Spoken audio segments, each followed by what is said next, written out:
കാഞ്ഞങ്ങാട് നഗരസഭ കൃഷിഭവന്റെ നേതൃത്വത്തിൽ അത്യുൽപാദന ശേഷിയുള്ള ഹൈബ്രിഡ് പച്ചക്കറി തൈകൾ വിതരണം ചെയ്തു. നഗരസഭാ ചെയർപേഴ്സൺ കെ.വി. സുജാത വിതരണോദ്ഘാടനം നിർവഹിച്ചു.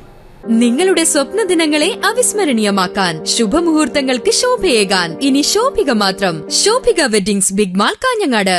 2024-25 വർഷത്തെ പച്ചക്കറി വികസന പദ്ധതിയുമായി ബന്ധപ്പെട്ട് കാഞ്ഞങ്ങാട് നഗരസഭ കൃഷിഭവന്റെ നേതൃത്വത്തിൽ അത്യുൽപാദന ശേഷിയുള്ള ഹൈബ്രിഡ് പച്ചക്കറി തൈകൾ വിതരണം ചെയ്തു. കൂടുതൽ വിളവ് തരുന്നവയാണ് ഹൈബ്രിഡ് പച്ചക്കറി വിത്തനങ്ങൾ. ഹൈടെക് കൃഷി ഇഷ്ടപ്പെടുന്ന ഏവരും സങ്കരയിനം പച്ചക്കറി വിത്തുകളാണ് കൂടുതൽ വിളവ് ലഭിക്കാൻ വേണ്ടി ഉപയോഗപ്പെടുത്തുന്നത്. തക്കാളി, വഴുതന, പച്ചമുളക്, വെണ്ട എന്നിവയുടെ തൈകളാണ് കൃഷിഭവൻ മുഖാന്തരം വിതരണം ചെയ്തത്. നഗരസഭാ ചെയർപേഴ്സൺ കെ.വി. സുജാത വിതരണോദ്ഘാടനം നിർവഹിച്ചു. എല്ലാം പരസ്പരം പൂരകമാണ്. നമ്മുടെ പച്ചക്കറിയുടെ വേസ്റ്റ് വളമാക്കി മാറ്റാനുള്ള സംവിധാനം നമ്മൾ വീടുകളിൽ കൊടുത്തിട്ടുണ്ട് അല്ലേ? ആ വളം ഉപയോഗിച്ചുകൊണ്ട് കൃഷി ചെയ്യുന്നതിന് വേണ്ടിയിട്ടുള്ള ചട്ടികൾ കഴിഞ്ഞ വർഷം വാങ്ങിച്ചവർക്ക് ഉണ്ടാവും. 10 ചട്ടികൾ വീതം മൺചട്ടികൾ, നല്ല വലിപ്പത്തിലുള്ള ചട്ടികൾ കിട്ടിയിട്ടുണ്ട്. അതുപോലെ തൈകൾ ഇപ്പോൾ വിതരണം ചെയ്യുകയാണ്.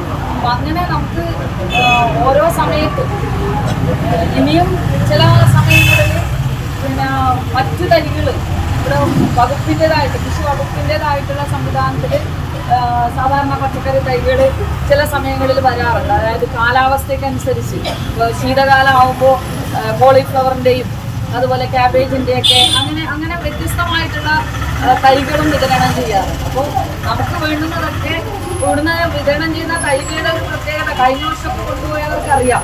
വികസനകാര്യ standing committee chairperson K. Latha അധ്യക്ഷത വഹിച്ചു. കൃഷി officer Muraleedharan, standing committee chairman Aneeshan, working group chairman Balakrishnan, Muhammad Kunhi, Abdurahiman, കാർഷിക കർമ്മസേന സെക്രട്ടറി എൻ. ഉണ്ണികൃഷ്ണൻ തുടങ്ങിയവർ സംസാരിച്ചു. News bureau, Kanhangad.